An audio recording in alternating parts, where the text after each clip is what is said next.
ಮುತ್ತಪ್ಪ ರೈನ ಕಿರಿಯ ಮಗ ರಿಕ್ಕಿ ರೈ ಕಾರಿನ ಮೇಲೆ ಫೈರಿಂಗ್ ನಡೆದಿದೆ. ರಿಕ್ಕಿ ರೈ ತಮ್ಮ ಫಾರ್ಚುನರ್ ಕಾರಿನಲ್ಲಿ ಡ್ರೈವರ್ ಮತ್ತು ಗನ್ಮ್ಯಾನ್ ಜೊತೆಗೆ ಬಿಡದಿಯಿಂದ ಬೆಂಗಳೂರಿಗೆ ತೆರಳುತ್ತಿದ್ದ ಸಂದರ್ಭ ನಿನ್ನೆ ತಡರಾತ್ರಿ ಶೂಟೌಟ್ ನಡೆದಿದೆ. ನಿನ್ನೆ ರಾತ್ರಿ 12:50 ವೇಳೆ 2 ಸುತ್ತು ಗುಂಡು ಹಾರಿಸಲಾಗಿದೆ. ದುಷ್ಕರ್ಮಿಗಳು ಡ್ರೈವಿಂಗ್ ಸೀಟನ್ನೇ ಗುರಿಯಾಗಿಸಿ ಗುಂಡಿನ ದಾಳಿ ಮಾಡಿದ್ದಾರೆ.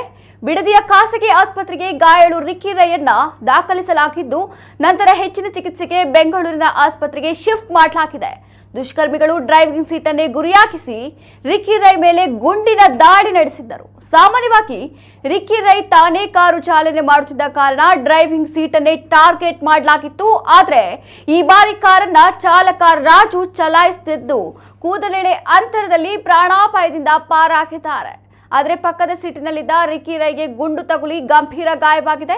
ಯಾಕಾಗಿ ಈ ದುಷ್ಕೃತ್ಯ ಜರುಗಿದೆ ಎಂದು ತನಿಖೆ ಬಳಿಕ ತಿಳಿದು ಬರಬೇಕಾಗಿದೆ.